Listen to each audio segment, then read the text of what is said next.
warahmatullahi wabarakatuh. A'udzubillahi minasyaitonirrajim. Bismillahirrahmanirrahim. Assalatu wassalamu ala asyrafil anbiya'i wal mursalin sayyidina Muhammadin wa ala alihi wa sahbihi ajma'in.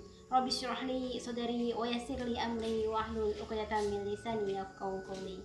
Alhamdulillah, alhamdulillah, walhamdulillah. Segala puji kita panjatkan kepada Allah Subhanahu wa taala atas segala limpahan karunia yang tersembunyi kepada kita. Hingga sekarang ini kita masih bisa merasakan hangatnya mentari, segarnya udara. Alhamdulillah. Saudara muslim dan muslimah yang cintai Allah Subhanahu wa taala, pada kesempatan kali ini ceramah yang akan saya sampaikan yakni mengenai tantangan masyarakat muslim di tengah wabah pandemi COVID-19. WHO, World Health Organization, Badan Organisasi Kesehatan Dunia, beberapa bulan lalu merilis bahwa virus COVID-19 menjadi pandemi global yang tidak hanya terjadi di negara-negara Indonesia, negara-negara Asia, tapi ke seluruh negara-negara di dunia.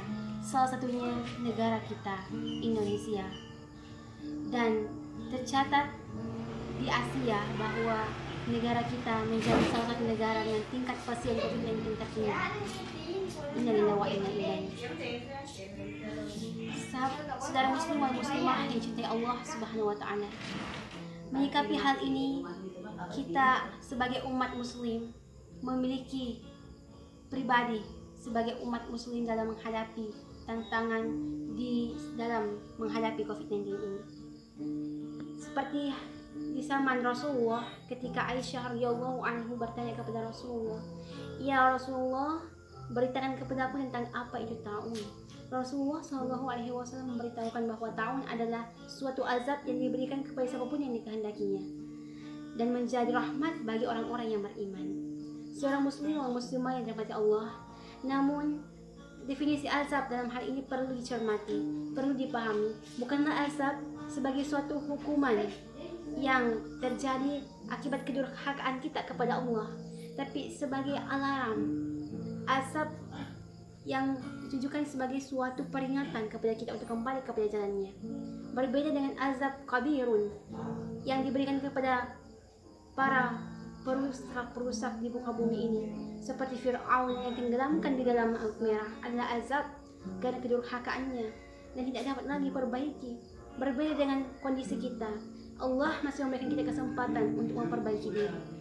Oleh karena itu, dalam menyikapi hal ini, kita umat muslim tentunya merasa bahwa kecemasan, kekhawatiran akan ketidakpastian kondisi kita ketika kita fokus beribadah di rumah dan meninggalkan aktivitas-aktivitas untuk sementara, aktivitas-aktivitas sosial di luar dari lingkungan rumah kita.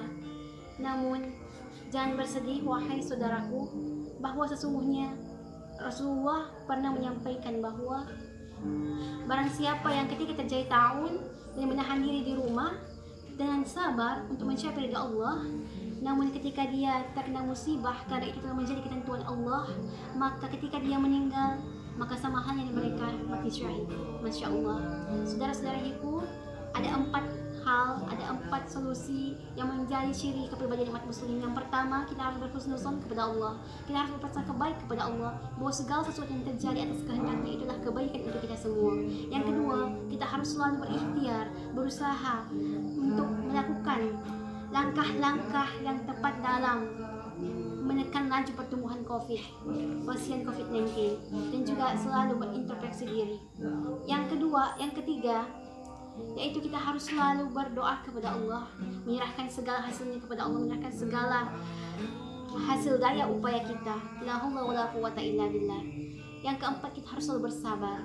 Bersabar adalah ciri umat muslim, bahwa Rasulullah menyampaikan bahwa bahagialah umat muslim, umat Islam, orang mukmin, ketika mereka ditimpa musibah mereka bersabar, dan ketika mereka terkena diberi kebahagiaan dan kesenangan mereka bersyukur. Alhamdulillah, Masya Allah.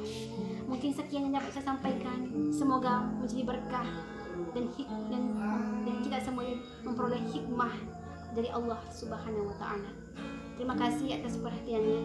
Subhanakallahumma rabbana wa bihamdik, asyhadu an la ilaha illa anta, astaghfiruka wa atubu ilaik. Wabillahi taufiq wal hidayah. Assalamualaikum warahmatullahi wabarakatuh.